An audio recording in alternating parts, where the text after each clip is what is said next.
East Stony Creek.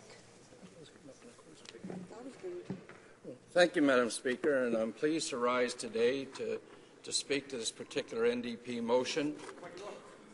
I would say that, considering in the recent speech at the World Economic Forum in Davos, Switzerland, when the Prime Minister suggested that as a broad part of the social transformation, the Canadian retirement system should undergo significant changes. Now, government documents distributed to the media suggested at that time the possibility of changing the eligibility to collect OAS from 65 to 67 years. Now, following the Prime Minister's speech, which set off alarm bells across the country, the government quickly started backtracking on their own materials.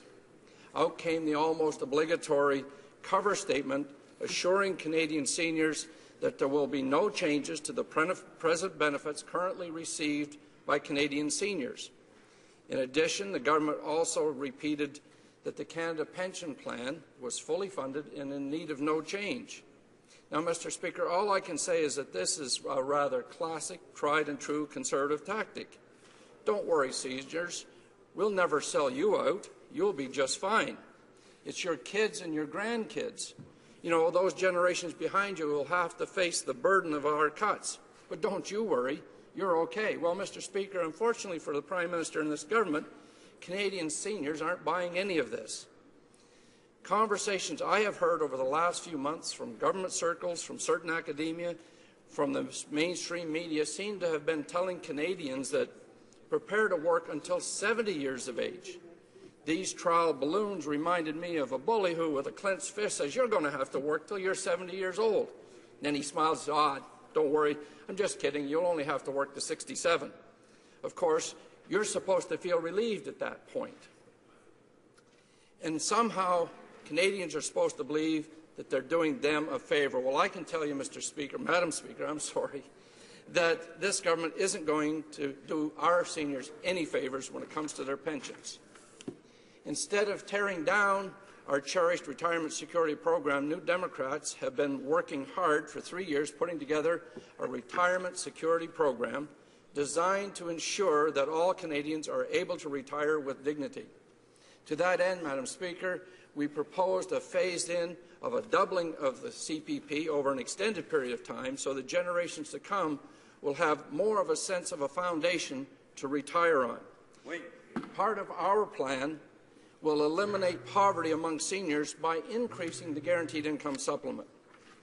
New Democrats will also create a national pension insurance program to protect existing pensions, paid for out of premiums from the plan sponsors. New Democrats want to further protect existing pensions by making sure that pensioners are amongst the creditors that are paid out of a company's remaining assets when it goes bankrupt. But what do we get from this government? We get talk of forcing seniors to work longer, a pooled registered pension plan that provides no security, and worse, the PRPP would have Canadians investing their retirement savings in the very same marketplace that caused such catastrophic losses in the values of RRSPs and other pension funds. Unlike the CPP or private savings, the OAS is a universal pension that does not depend on a retiree's work history or their participation in a registered pension plan or other savings plan. OAS, along with the GIS, has over the years made impressive gains in lowering, although not eliminating, poverty among seniors. Full OAS is based on residency and is available for Canadians who have lived here a minimum of 40 years. Partial OAS pensions are prorated for Canadians who have spent less of their lives in Canada. For example, if you lived in Canada only 20 years, you would receive half of the monthly benefits, or 10 years, you would receive a quarter of the monthly OAS benefits. Madam Speaker, unlike CPP, which is funded through equal contributions from employers and employees, OAS and GIS are paid directly from government general revenues. High-income seniors must also pay back some or all of their OAS benefit, and the guaranteed income supplement is entirely means-tested and available only to our poorest seniors. So let's talk about our more vulnerable seniors for one moment. Economists Andrew Jackson and others have noted that raising the age of eligibility by 2 years will especially impact low-income older workers. Madam Speaker, today's people whose income is in the bottom 20% of the workforce, and I hesitate at this, they tend to die earlier than those in the top 20% because of the lives they live. And half of all lower-income men, on average, will collect OAS, GIS checks for a meager 10 years.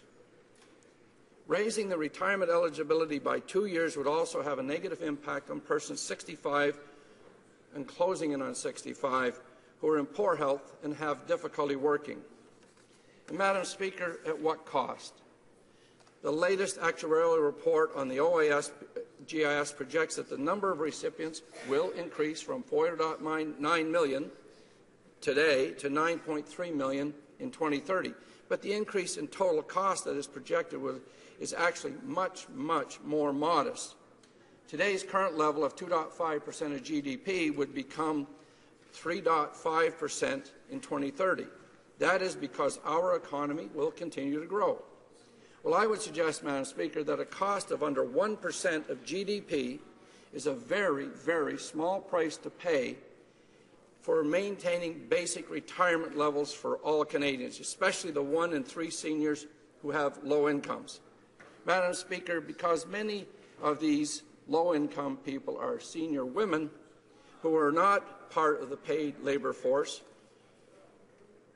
the OAS and GIS is particularly important retirement instruments for them. Senior women are less likely than senior men to draw income from CPP, private pension plans, RRSPs, or employment earnings. This makes universal programs like OAS, GIS particularly important to female seniors. Madam Speaker, in 1927, when J.S. Wordsworth first envisioned OAS, he believed it essential to have such a program to address seniors' poverty of the day. Today, we're being told by this government that old age security program is unsustainable. Essentially, the government wants to restructure the entire Canadian retirement system because of what we see as a clearly affordable, short-run, short-term demographic change. This resulted from the gradual retirement of baby boomers, which actually started last year in 2011. According to this government's own reports, the anticipated growth in cost is driven largely by the retirement of the baby boomers, as I just said. Their own reports do not describe any longer-term issues of sustainability. Therefore, in the long run, the current system is clearly affordable, will even be a smaller share of the budget than it is today following the decline in the baby boomers. Simply put, in the medium run, this is a cost increase that Canadians can clearly afford. While speaking at Davos, the Prime Minister scolded our European friends for their spending, and so let's take a look at that for a moment. According to the OECD, total public social expenditures on pensions as a percentage of GDP is estimated at 4.7% in Canada. The equivalent average in OECD countries is more than 7%. Even crisis countries such as Italy pay 14%. Canada, in relationship to that, pays 1/3 of what Italy pays. Australia, France, and Greece spend roughly 12%. Germany, Poland, Portugal spend roughly 11%. Therefore, such comparisons to the troubled Eurozone are simply not appropriate and are only used to create fear for our time-tested Canadian programs that they might be unsustainable. In addition, Madam Speaker, it should also be noted that the Canadian public pensions, OAS, GIS, and CPP, are not overly generous when compared to other OECD countries. In fact, a recent study ranks us 20th out of 30. And I see you're giving me the signal, Madam Chairman, and so I'll move on as quickly as I can with 1 minute to go. Mr. Harper, his priorities, the Prime Minister's priorities is to spend billions of dollars on corporate tax giveaways while cutting support to Canadian seniors, particularly women. And that's wrong, Madam Speaker. We should be taking practical, affordable measures to lift every senior out of poverty by expanding the GIS, not making it worse by slashing the eligibility to OAS. New Democrats have been meeting with seniors groups to talk about how seniors will be affected and work on the best ways to oppose these reckless Conservative cuts. A better option for Canadians is to expand the CPP. So in closing, Madam Speaker, in response to the Prime Minister's triumphant speech, economist Jim Stanford said, if Canada has been so wonderfully successful, why must we take money away from Canadian pensioners?